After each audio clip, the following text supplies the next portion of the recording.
우리 한국 교회는 특별한 은혜의 역사, 성령의 역사를 체험한 교회입니다. 세계 선교사의 유래를 찾아보기 어려운 그런 교회가 바로 한국 교회입니다. 1907년 무슨 해인지 다 아시죠? 그리고 그 전에 1903년부터 하나님께서 한국 교회에 강력한 회개의 역사를 허락하셨습니다. 1907년 평양 부흥의 시발점을 이 길선주 장로님의 회개의 고백에서부터 찾는 분들이 많습니다. 실제로 1906년에 한국에 오셔서 집회를 인도한 목사님들이 영국과 인도 등지에서 강력한 부흥이 일어났다는 소식을 전해 주었습니다.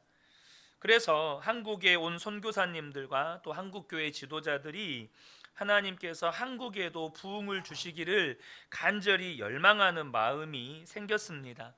그래서 1907년 이 평양 장대현 교회에서 신년 집회를 시작하게 되었는데요. 마치 저희 교회에도 새해 말씀 기도회를 하는 것처럼 이렇게 신년 집회를 시작했습니다. 그런데 좀처럼 성령의 역사가 임하지 않는 것입니다. 그 집회 마지막 날 길선주 장로님, 사실 그 당시에는 그 교회의 담임 목사님과 같은 직책이었습니다. 설교하러 나와서 자기 죄를 고백하기 시작했습니다. 내가 아간입니다. 하나님께서 나 같은 사람 때문에 축복하실 수가 없습니다. 우리 가운데 부흥을 주실 수가 없습니다. 그러면서 아주 충격적인 고백을 했습니다. 자기 친구가 세상을 떠날 때 큰 유산을 자기에게 맡겼다는 거예요.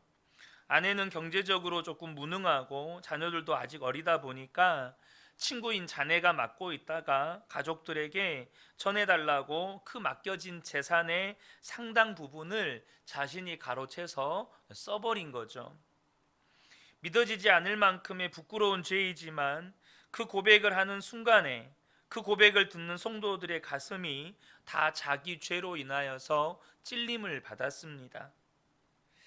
그리고 성도들마다 이제 자백이 이어지는 겁니다. 내가 아간입니다. 바로 내가 그 아간입니다. 이렇게 그날 새벽 2시까지 사람들이 집으로 가지 않고 사람들 앞에서 자기 죄를 자백하는 집회가 계속되었고, 이것이 강력한 회개의 부흥으로 한국 교회를 완전히 뒤집어 놓았던 이 평양 대부흥 운동의 시작이 되었습니다. 이 한국 교회에 처음 임했던 이 부흥의 역사에 그 회개의 한 중심에 거론되었던 인물 아간. 도대체 그 사람이 어떤 사람이고 어떤 죄를 지었는지 오늘 여호수아 7장에서 기록이 되어 있습니다. 이스라엘 백성들이 요단강을 건너고 그리고 여리고성을 무너뜨리고 그리고 그 다음에 점령할 성이 바로 아이성입니다. 정탐꾼들이 가서 보니까 다 올라갈 필요가 없는 거예요. 너무 작으니까. 그래서 한 2, 3천 명만 보내도 충분히 점령할 수 있을 것처럼 보였습니다. 그렇게 쉽게 이길 줄 알았는데 그만 지고 말았어요. 그때 여호수아는 하나님의 궤 앞에서 꼬꾸라져 울면서 기도합니다. 특별히 여호수아의 마음은 크게 두렵고 낙심이 되었습니다. 왜냐하면 그동안 이스라엘 백성은 이 가나안에 있는 족속들에게 간담이 녹는 존재였습니다. 싸울 엄두가 나지 않는 하나님의 기적을 경험한 족속, 하나님이 보호하시고 인도하시고 지키시는 족속으로 각인되어 있었기 때문에 그들은 도무지 싸울 엄두가 나지 않는 족속들이었어요. 그런데 그 아이성 전투에서 졌다는 소문이 퍼지고 나면 이제 가나안 족속들이 용기를 얻기 시작하는 거죠. 싸워볼 만한데? 아니 그 작은 아이성에도 패배했다면 이거 실제로는 별거 아닌 거 아니야? 이게 소문이 부풀려진 것 같은데 사람들이 이 가나안 족속들이 이런 마음을 품기 시작하는 겁니다. 그러니까 이스라엘 백성들의 간담이 서늘해지는 거죠. 이제 요단강 건너왔는데 우리 여기서 꼼짝없이 다 전멸하게 생겼구나. 하나님 도대체 왜 이러시는 겁니까? 그러니까 여호수아 입장에서는 이게 도무지 이해가 안 되는 거죠. 분명 하나님께서 이스라엘 백성들에게 가나안 땅을 다 주시겠다고 약속해 주셨어요. 그리고 가나안 땅에 있는 족속들 다 몰아내 주시겠다고 약속해 주셨어요. 심지어 그 증거로 이 여리고성을 완전히 무너뜨려 주셨어요. 그런데 아이성에서 패배해 버린 거예요. 이게 여호수아 입장에선 도무지 이해가 안 되는 겁니다. 그렇게 하나님 앞에 꼬꾸라져 울고 있는 여호수아를 향해서 하나님이 책망을 하십니다. 10절 말씀인데요. 일어나거라, 어찌하여 이렇게 엎드려 있느냐. 하나님께서 여호수아를 책망하십니다. 그리고 하시는 말씀이 있었어요. 그게 뭐냐면 11절에 이스라엘이 죄를 지었다. 나와 맺은 언약, 지키라고 명령한 그 언약을 그들이 어겼고 전멸시켜서 나에게 바쳐야 할 물건을 도둑질하여 가져갔으며 또한 거짓말을 하면서 그 물건을 자기들의 재산으로 만들었다. 여호수아는 지금 깜짝 놀란 거예요. 여호수아가 깜짝 놀란 이유는 뭐냐면 이 여리고성은요, 가나안 땅의 첫 성이었습니다. 그래서 이 여리고성은 하나님께 바쳐진 제물이라고 말씀하셨습니다. 그래서 이스라엘 백성들을 모으면서 여호수아가 물었어요. 도대체 누가 도둑질했느냐? 이 하나님께 바쳐진 이 여리고성에 있는 사람부터 시작해서 가축 모든 재물들까지 다 하나님께 바쳐졌는데 누가 이걸 훔쳤느냐 이렇게 묻습니다. 근데 안 나오는 거예요. 누구도 자수를 안 하는 거죠. 그래서 제비를 뽑습니다. 12지파 중에 유다지파가 뽑혔습니다. 그 유다지파 중에 세라의 가문이 또 뽑힙니다. 세라의 가문 중에 삽디의 집안이 뽑힙니다. 그리고 삽디의 집안의 장정들이 다 나와서 이 청년부터 이 장년 노년들까지 쭉 늘어서서 제비를 뽑았는데 아간이 뽑힙니다. 여호수아가 이제 아간에게 묻습니다. 너 도대체 무슨 짓을 했느냐라고 묻죠. 그제서야 아간이 여리고에 들어가서 거기서 아주 아름다운 외투와 은 200세겔과 그리고 금 50세겔을 훔쳐가지고 자기 장막 밑에 숨겼다는 자백을 합니다. 그래서 어떻게 합니까? 하나님께서 아간과 아간의 모든 가족들과 심지어 가축들까지 다 끌어내어서 돌로 치고 불태워서 죽였습니다. 그리고 아간과 아간의 가족이 죽은 곳을 우리가 아골골짜기라고 부르죠. 아골골짜기가 거기서 시작이 된 거예요. 자, 여러분, 제가 이제 개략적으로 이 7장의 내용을 그냥 간단하게 소개를 해드렸는데요. 여러분, 이 이야기가 여러분 좀 언뜻 이해되십니까? 그러니까 스토리의 내용이 이해되느냐고 질문하는 게 아니고요.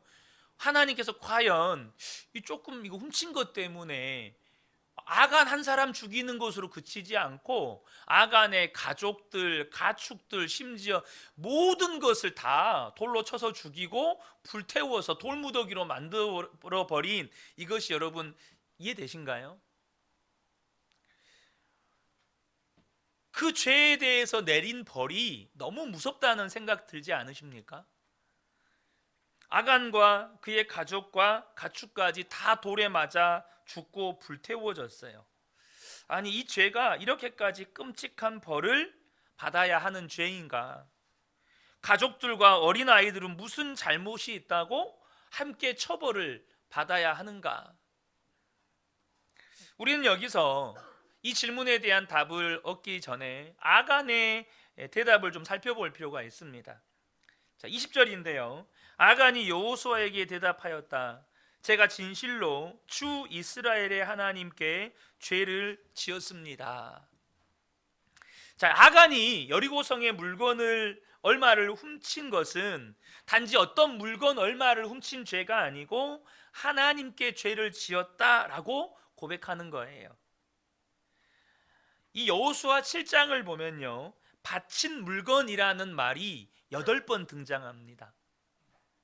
이 여리고 성 전체가 하나님께 바쳐졌다는 이 바친 물건이란 뜻이 8번이나 등장해요.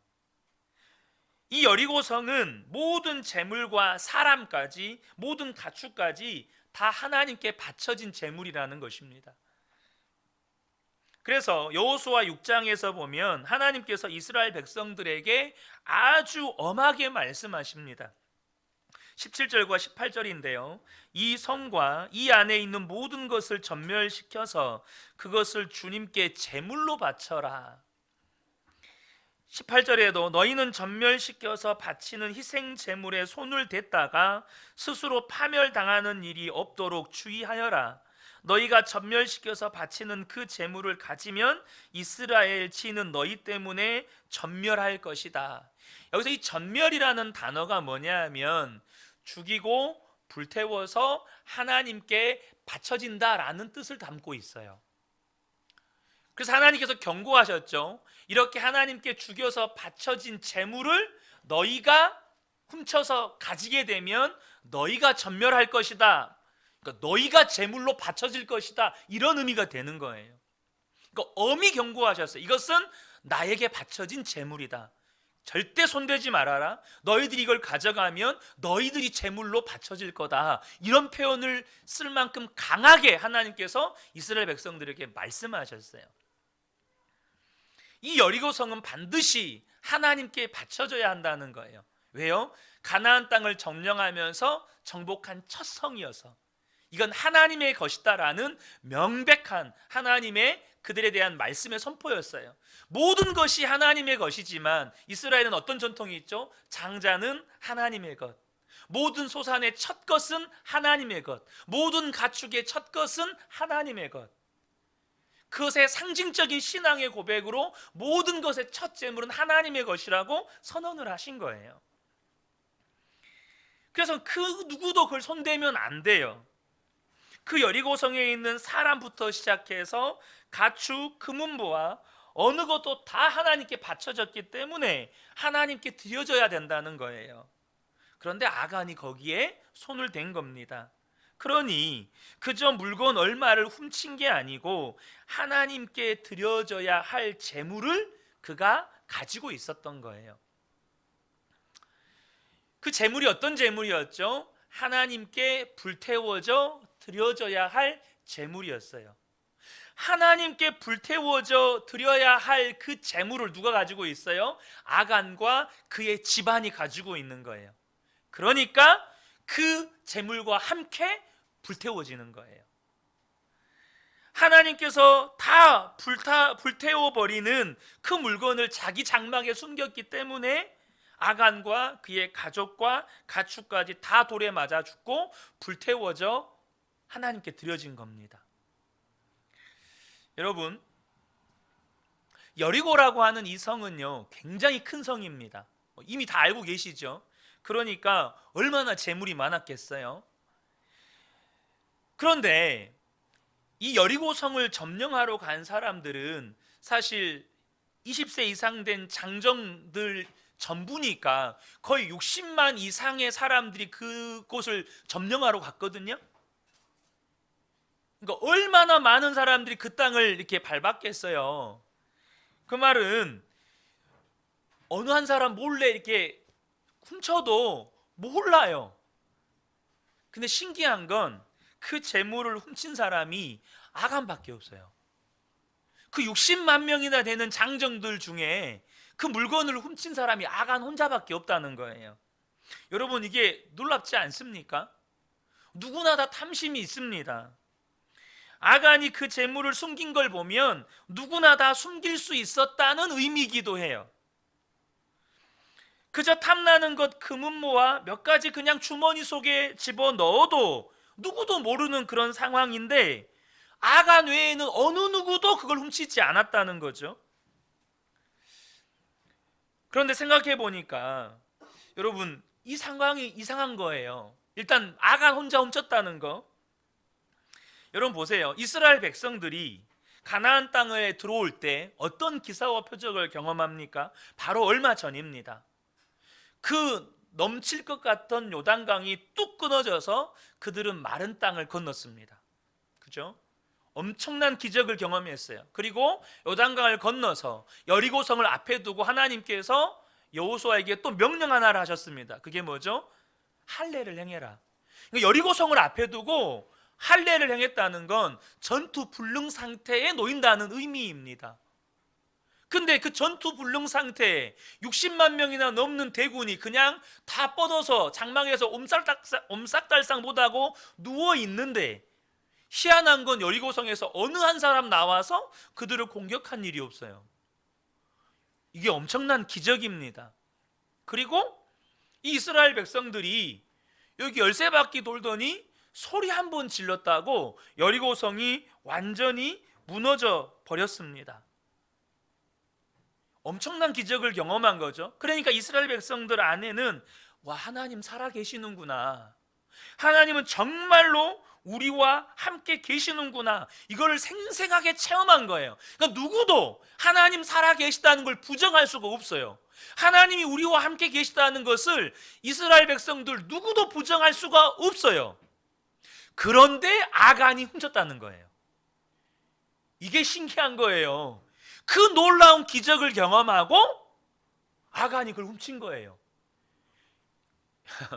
여러분, 좀 말이 안 되죠? 여러분, 특별히 앞서도 말씀드렸던 것처럼 하나님께서 분명히 말씀하셨어요. 여리고 성은 나에게 바쳐진 재물이다. 누구도 손대면 안 된다. 손대면 그 가족, 그 사람들 다 불태워 죽는다 라는 말씀을 분명히 들었어요. 근데 아간이 훔쳤어요. 여러분, 훔친 게 더 이상한 거예요. 지금 훔친 게 더 이상한 거예요. 그런데요, 더 이상한 게 있어요. 뭐가 더 이상하냐면, 여러분, 이제 훔쳤잖아요.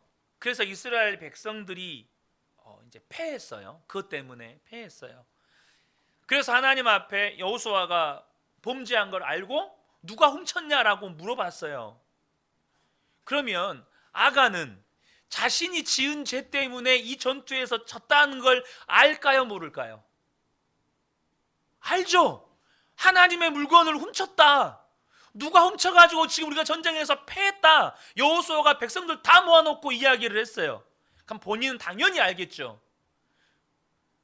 나오라고 했어요. 자수해서 광명 찾으라고 했어요.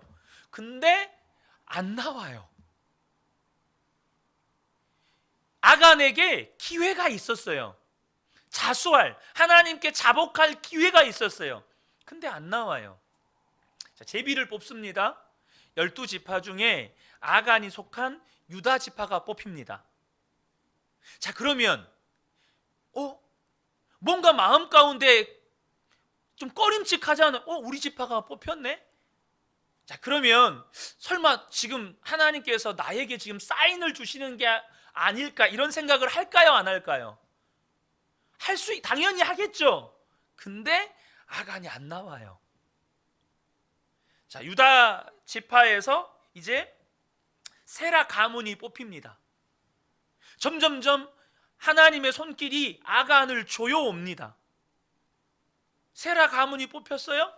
근데 안 나와요. 삽디 집안이 뽑혔습니다. 그래도 안 나와요.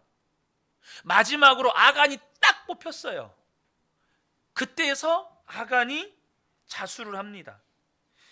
혹시 아간은요, 끝까지 자신이 뽑힐 때까지 말을 안 해요. 그런 생각을 했을 수도 있겠죠. 정말 내가 뽑힐까? 나만 그랬겠어? 다른 사람도 그랬겠지. 그 60만이나 넘는 사람들이 거기를 갔는데 나만 혹해서 물건 훔쳤겠어? 딴 놈들도 그랬겠지. 아마 이런 생각을 했는가도 모르겠어요. 그런데요, 그 하나님의 기적을 경험하고 하나님의 강력한 경고의 메시지를 듣고도 그거를 훔친 것도 이상한데, 점점점 하나님께서 아간 너라고 지목하고 계심에도 불구하고 끝까지 지목당할 때까지 아간은 자신이 그랬다고 말을 안 해요. 여러분, 더 이상하지 않나요? 그는 끝까지 자기 죄를 숨깁니다. 여러분, 성경은 말해요. 이런 사람도 있을 수 있다는 거예요.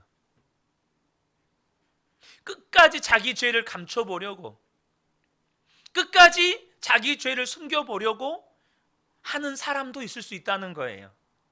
하나님께서 그렇게 엄청난 역사와 기적을 행하시고 이스라엘 백성 전체가 하나님 살아계심을 다 보았어요. 그냥 다 믿어요.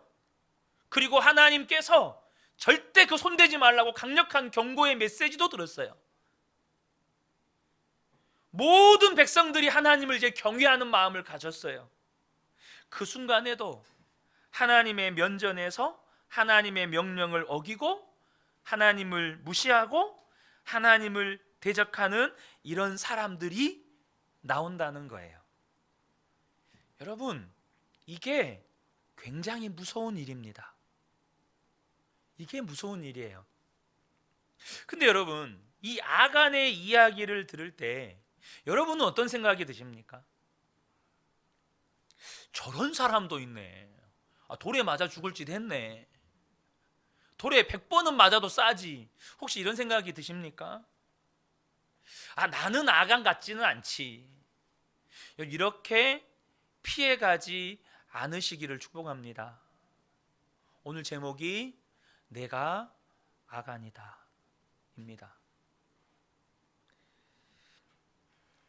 이런 말씀하시는 분이 계실 수도 있어요. 하나님이 나에게도 요단강이 끊어지고 할례 받은 것 같은 내 힘으로 아무것도 할 수 없는 상황에서 나를 기적처럼 지키시고 보호해 주시고 여리고성이 무너지는 이런 기적을 내 삶에도 보여주셨다면 내가 신앙생활을 이렇게 하지는 않습니다.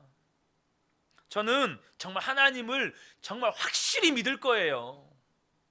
이런 말씀 하실 수도 있을지 모르겠어요. 근데 여러분, 우리는 그런 말을 할 자격이 없어요.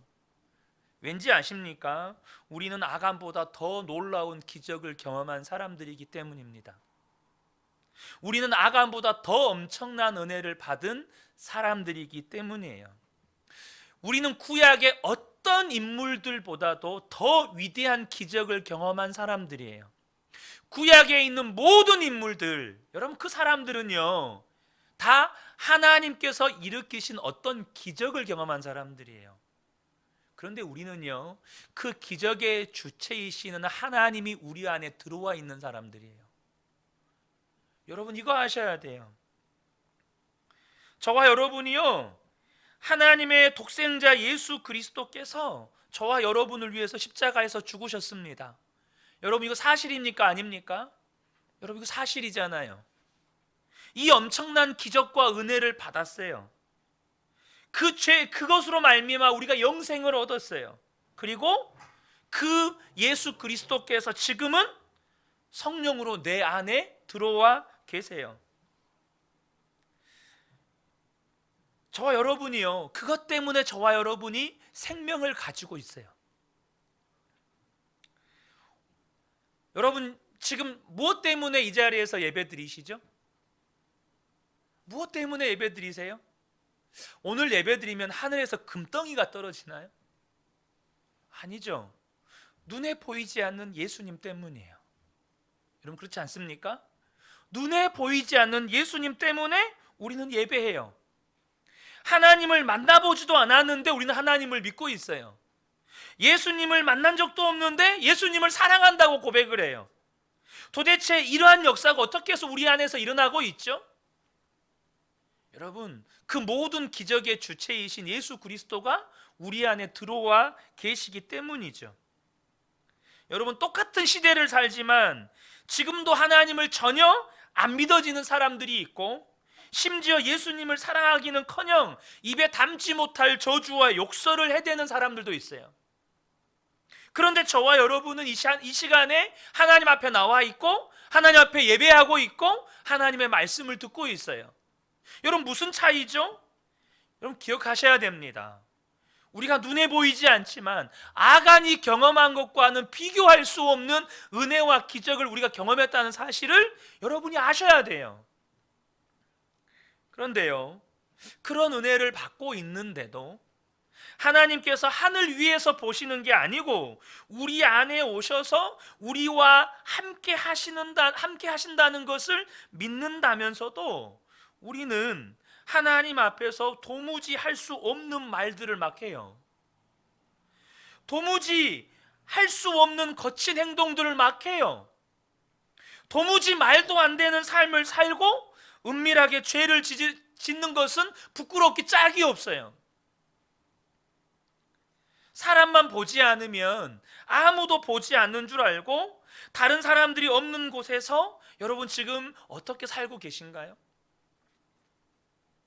여러분 안에 계신 예수님, 그분 앞에서 주님이 저와 여러분을 정말로 보고 계신 것을 정말로 믿고 그렇게 말하고 행동하고 생각하고 그렇게 살고 있나요? 여러분, 우리가 다 아가 아닌 거예요. 우리가 아가 아닌 거예요. 우리가 하나님이 보시는 앞에서 지은 죄들이 너무 많아요. 하나님이 내 안에 계시다는 것을 말씀으로는 수없이 들었지만 그것이 실제로 하나 안 믿어지는 거예요. 하나님이 내 안에 함께 계시다는 게 안 믿어지니까 그냥 내 감정대로 막 말이 나와요. 내 생각대로 말이 막 나와요. 내 마음대로 막 거침없이 행동을 하게 돼요. 여러분, 영적으로 눈이 완전히 먼 사람이 되어서 마치 하나님이 계시지 않는 것처럼, 마치 하나님이 보시지 않는 것처럼 사는 거예요. 고린도후서 4장 4절의 말씀입니다. 그 중에 이 세상의 신이 믿지 아니하는 자들의 마음을 혼미하게 하여 그리스도의 영광의 복음의 광채가 비치지 못하게 함이니 그리스도는 하나님의 형상이니라. 이 말씀을 저와 여러분이 언뜻 보면 이 말씀이 당장 믿지 않는 사람들 안에서 역사하는 마귀의 역사인 것처럼만 보여요. 이 세상의 신이 믿지 아니하는 자들의 마음을 혼미하게 해서 그리스도의 영광의 복음의 광채가 비치지 못하게 했다. 여러분, 말 그대로 이 말씀 구절 그대로만 보면 믿지 않는 사람들의 역사하는 마귀의 역사로만 보여요. 근데 여러분, 정말 그럴까요? 이 말씀이 정말로 믿지 않는 사람들 안에서만 일어나는 역사일까요? 여러분, 냉철하게 말씀을 보셔야 돼요. 많은 사람들이 예수님을 믿는데요, 예수님이 나와 함께 하신다는 거 믿는데요, 그런데요, 아무도 없을 때 보지 말아야 될 걸 봐요. 아무도 없을 때 내 마음대로 막 행동해요. 내 분노한다고 내 마음대로 입술에서 하지 말아야 할 말들이 막 쏟아져 나와요. 사랑하는 성도 여러분, 하나님이 우리 안에 계시다는 것을 수없이 듣고도 하나님이 나와 함께 계시다는 것을 안다고 하면서도 마치 하나님이 안 계신 것처럼 행동하고 있고 말하고 있다면 저와 여러분 역시 이 세상 신에게 미혹된 거예요. 왜요? 복음의 영광의 광채가 안 비쳐요. 그러니까 하나님이 계시다는 걸 머리로는 아는데 내 삶에서 하나님이 계시다는 게 실제로는 안 믿어져요. 여러분, 우리가 어떤 사람이 옆에 있어요. 근데 어떤 사람이 옆에 있는데 마치 그 사람이 없는 것처럼 행동하는 걸 우리는 뭐라고 하죠? 무시한다, 내지는 왕따 시킨다, 이런 표현을 써요. 그죠? 분명히 옆에 사람이 있어요. 근데 우리 10대들 사이에서 그런 일들이 종종 있잖아요. 옆에 있는데 무시하고 아는 척도 안 하고 인사도 안 받아주고 마치 없는 사람처럼 취급하는 그 왕따 문화, 우리 10대 아이들 속에 있잖아요. 사실 직장 문화에도 있잖아요. 근데요, 이 왕따 문화가 우리 그리스도인들 안에도 있어요. 예수님이 내 안에 계시는데 예수님을 내 안에 계시다고 믿는다면서 너무 많은 그리스도인들이 마치 예수님 안 계신 것처럼 말해요. 마치 예수님 안 계신 것처럼 행동해요. 내 마음대로, 내 뜻대로, 내 생각대로. 저도 과거에 그랬습니다. 정말 이 앞에서 말씀드리기 부끄럽지만 성도들 앞에서, 성도들이 보는 앞에서는 정말 거룩하고 신실한 주의 종처럼 그렇게 살았어요. 근데 성도들이 없는 나 혼자 있는 공간에서는 이 은밀한 죄의 문제가 해결이 안 돼요. 사람들이 보는 앞에서는 거룩한 척, 막 은혜 받는 척, 정말 하나님의 종인 것처럼 열변을 통해서 설교를 하는데, 사람들이 없는 곳에서는 정말로 보지 말아야 할 것들을 보고 그 문제 하나 해결하지 못하고 그렇게 살아요. 그러면서 성도님들 앞에서는 하나님 말씀 전한답시고 막 설교하고.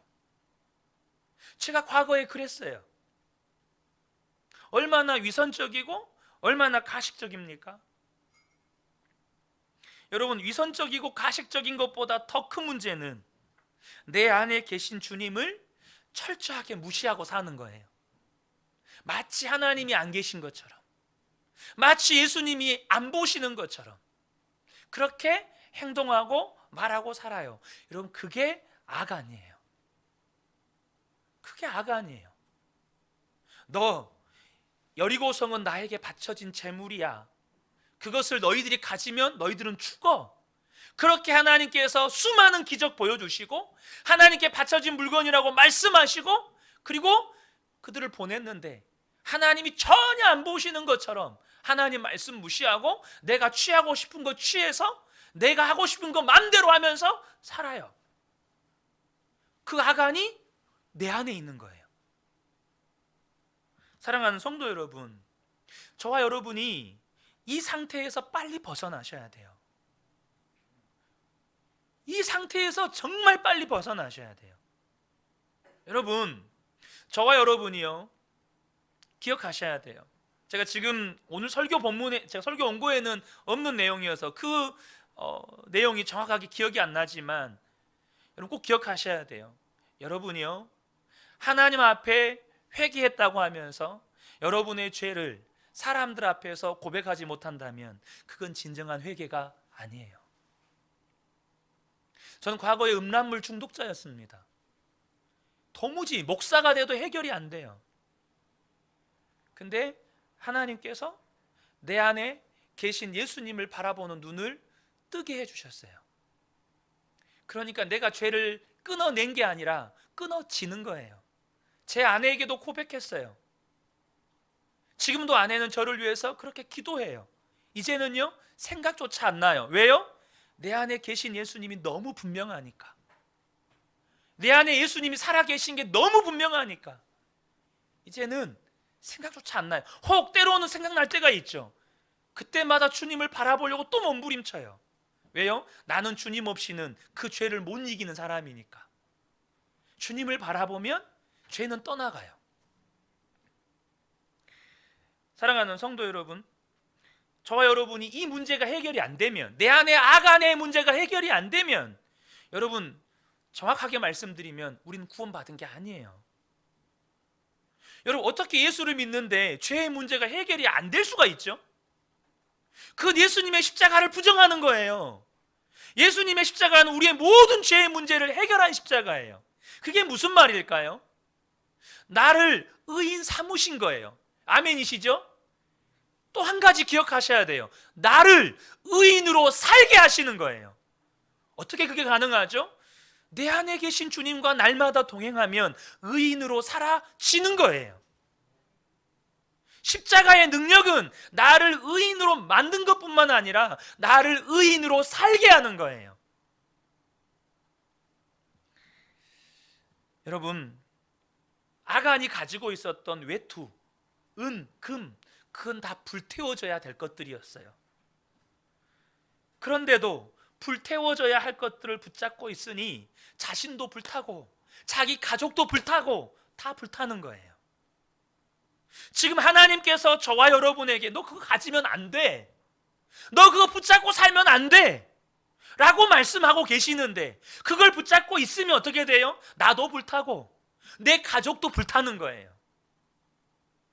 아간 때문에, 그 아간 한 사람 때문에 여러분 가정이 다 불탔어요. 여러분, 아간인 내가 변화되지 않으면, 내 속에 아간의 문제가 해결되지 않으면 우리 가정도 함께 불타는 거예요. 여러분, 다른 데 문제가 있는 게 아니고요, 내 속에 아간이 문제인 거예요. 예전에도 한번 말씀드렸던 예화입니다. 이스라엘에 유학을 하신 목사님이 이스라엘에서 유학 생활을 할 때 목동에게 들은 이야기입니다. 어느 날 깻묵을 저장해 놓은 창고에 불이 났습니다. 깻묵이 뭔지 아시죠? 깨 기름 짜고 이렇게 꽉 이게 뭉쳐 놓은 거 있잖아요. 그 찌꺼기들 얼마나 고소해. 근데 거기 불이 났어요. 그러니까 이 깻묵 냄새, 이 깻묵이 타 들어가면서 고소한 냄새가 사방으로 퍼지니까 양떼들이 미치는 거예요. 이 깻묵 냄새. 그래서 양들이 이 깻묵 냄새에 이끌려 가지고 불타는 창고로 몰려드는 거예요. 그러니까 몽둥이를 들고 이쪽에서 소리를 지르면서 때리면 저쪽으로 들어오고, 저쪽으로 달려가서 또 때리고 소리 치면 이쪽으로 달려오고, 불 끌 생각은 못하고 양떼를 내쫓으느라고 밤새 이쪽으로 때리고 저쪽으로 때리고 밤새 그렇게 사방팔방 뛰어다닌 거예요. 불 끌 엄두는 못 내고. 그래서 얼마나 진을 뺐는지 이 목동이 불 끄느라고 진이 빠진 게 아니라 양떼 두들겨서 쫓아내느라고 진이 빠져서 며칠을 알아 누웠대요. 그러면서 하는 이야기가, 이 목동의 말을 그렇게 잘 듣던 양들이 그날은 제정신이 아니더라는 거예요. 어떻게 그렇게 돌변하고 아무리 맞고 때려도 끊임없이 자기가 불에 타 죽을지도 모르고 그 깻묵 냄새에 이게 달려드는 걸 보면서 이 목동이 두려웠대요. 여러분, 근데 이게 우리 이야기라는 거 아셔야 돼요. 우리를 바라보시는 주님의 마음이 그 목동의 마음이에요. 불에 타 죽을 길인데 그 눈에 보이는 것에 한번 탐심에 그냥 딱 사로잡히면, 음심에 딱 사로잡히면, 분노에 딱 사로잡히면 주님의 음성이 안 들려요. 주님이 가로막고 계시는데도 안 보여요. 그리고 나 죽을지 모르고 그냥 달려 들어가는 거예요. 탐심에 사로잡히고, 욕심에 사로잡히고, 음심에 사로잡히고, 분노에 사로잡히면 나 죽을지 모르고 달려 들어가는 거예요. 이게 양들만의 이야기가 아니잖아요. 이 시대에 얼마나 많은 그리스도인들이 그렇게 사로잡혀 지내느냐고요. 주님이 내 안에 계시고 내 모든 것을 보고 계시다는 것을 까마득히 잊어버리고 주님의 음성도, 하나님의 존재도 다 잊어버리는 거예요. 이것이 아간이에요. 근데 하나님께서요, 이 아간 한 사람의 죄를 이스라엘 전체의 죄라고 말씀하셨어요. 당장 1절에서부터 하나님께서 이스라엘이 범죄했다고 말씀하세요. 이스라엘이 죄를 지었대요. 아간이 죄를 지은 게 아니고 이스라엘이 다 죄를 지었대요. 13절에 보면 이스라엘 백성들을 성결하게 하라고 말씀하셔요. 그러니까 여러분, 이게 무슨 말씀이냐면, 하나님은 아간 한 사람을 제거하는 것이 하나님의 뜻이 아니라는 거예요. 모든 이스라엘 백성들의 마음 안에 있는 아간의 요소를 제거하는 게 하나님의 뜻이라는 거예요. 이스라엘 백성들 모두가 아간이 될 수 있는 요소를 가지고 있다는 거예요.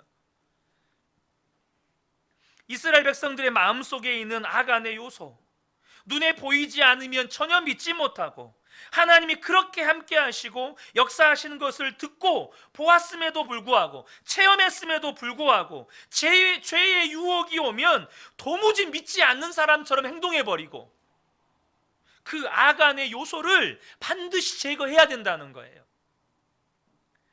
누구를 만나든지 무슨 일을 하든지 주님이 나와 함께 계시는 것이 안 믿어지면요, 죄의 장사가 없어요. 여러분, 그거 아셔야 돼요. 주님이 나와 함께 계심이 안 믿어지면 어느 누구도 죄를 이길 수가 없어요. 결국 아간처럼 되는 거예요. 그 외투와 은금, 거기에 자기 가족들 전체의 목숨을 다 잃어버리게 되는 거예요. 여러분 다 아시잖아요. 나 한 사람의 죄가, 여러분, 우리 가정을 망치는 거예요. 나 한 사람의 죄가 공동체를 망치는 거예요. 히브리서 11장 27절에 보면 모세의 믿음을 소개합니다. 믿음으로 애굽을 떠나 왕의 노함을 무서워하지 아니하고 곧 보이지 아니하는 자를 보는 것 같이 하여 참았으며. 모세의 믿음이 어떤 믿음입니까? 보이지 아니하는 자를 보는 것 같이 하여 그 모든 고난을 참았다는 거예요. 여러분, 이것이 우리의 믿음의 목표입니다. 하나님 눈에 안 보이잖아요. 성령님이 눈에 안 보이잖아요. 우리 안에 계신 예수님이 눈에 안 보이잖아요. 하지만 보이는 것처럼 그렇게 사는 거예요. 그 주님이 보이는 것처럼 사는 거예요. 보이지 않지만 분명히 우리 가운데 함께 계셔요. 사랑하는 성도 여러분, 예수님이 아니면 이 새해 첫 주간, 이 저녁마다 하나님 앞에 나와서 예배 드리는 걸 우리는 설명할 방법이 없어요. 누가 이 귀한 시간에 나와서 예배하고 기도하는 거 누가 합니까? 그 안에 예수님이 계신 사람들만 하는 거예요. 여러분, 아멘이시죠? 예수님이 그 안에 계신 사람들만 하나님 앞에 나오는 거예요. 사랑하는 성도 여러분, 저와 여러분이요, 기억하셔야 돼요. 저와 여러분이 보이지 않는 주님을 보는 분처럼, 보이는 분처럼 바라볼 수 있으셔야 돼요. 내가 주님을 바라보는 사람인지 아닌지를 알려면 혼자 있을 때 내가 무엇을 듣고 무엇을 보고 무엇을 생각하는지를 보면 알 수 있어요. 사람들이 보이지 않을 때, 나만 혼자 있을 때 그때 내가 어떻게 살고 있는지, 어떤 행동을 하는지, 그 모든 것을 하나님이 다 보고 아시는데 그것이 내 진짜 모습이에요. 아무도 보는 사람이 없을 때 나의 모습. 여러분, 기억하세요. 주님은 보고 계십니다. 주님은 다 알고 계세요. 지금 우리 성도님들 중에도 아이성의 패배와 같은 일을 겪으시는 분들이 계실지 모르겠습니다. 도대체 왜 내 삶 속에는 이렇게 실패와 패배가 반복되는가? 여기서 말하는 실패와 패배가 사업 실패, 이거 말하는 거 아닌 거 아시죠? 혹은 자녀들이 어떤 대학 떨어지고, 이거 말하는 거 아닌 거 아시죠? 여러분, 우리의 성도의 실패는 다른 실패가 아니에요. 하나님의 말씀대로 못 사는 게 실패인 거예요. 말씀에 순종하지 못하는 게 실패인 거예요. 마치 하나님이 안 계신 것처럼 내 마음대로 죄짓고 사는 게 실패인 거예요. 왜 그런 실패가 있죠? 아간의 죄가 없는지 살펴보셔야 돼요. 여호수아가 아이성으로 쳐들어갈 때 여호수아는 아간의 죄가 있는지 꿈에도 몰랐어요. 어쩌면 저와 여러분이 여호수아처럼 지금 살아가는지 몰라요. 아간의 죄가 내 안에 있는 것도 모른 채 그냥 아이성을 향해 돌진하는 거예요. 세상을 향해 돌진하는 거예요. 그러면 실패하는 거죠.